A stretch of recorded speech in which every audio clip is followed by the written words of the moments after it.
Bharatiya Janata party અને ગૃહમંત્રીની વિરુદ્ધમાં ગુજરાતની જનતા બેફામ લખી રહી છે। એક પ્રકારનો જુવાળ ફાટ્યો તેને છતાં રાજ્યના મુખ્યમંત્રી એક શબ્દ બોલતા નથી।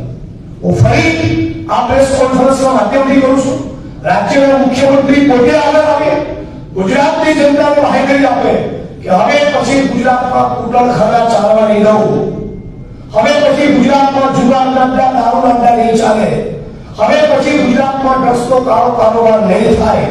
બહુ દુઃખ સાથે કહેવું પડે છે, મુખ્યમંત્રી અને ગૃહમંત્રીના વિધાનસભા ક્ષેત્રમાં પણ આજે પણ દારૂ જુગારના અડ્ડા નથી ચાલતા એવું છાતી ઠોકીને સીએમ અને એચએમ કહી શકતા નથી।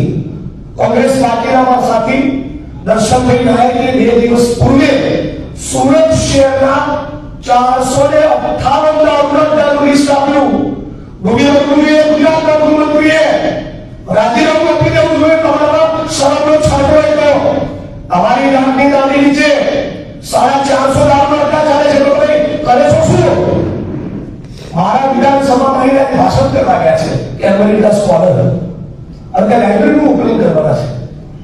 આ એક્સપર્ટ હું કહેવા માંગુ છું, હવે ગુજરાતની જનતાને એટલી બાહેધરી આપવા માંગો છો કે હવે આપણા ગુજરાતમાં એક પણ દીકરી માતા વિધવા નહીં થાય।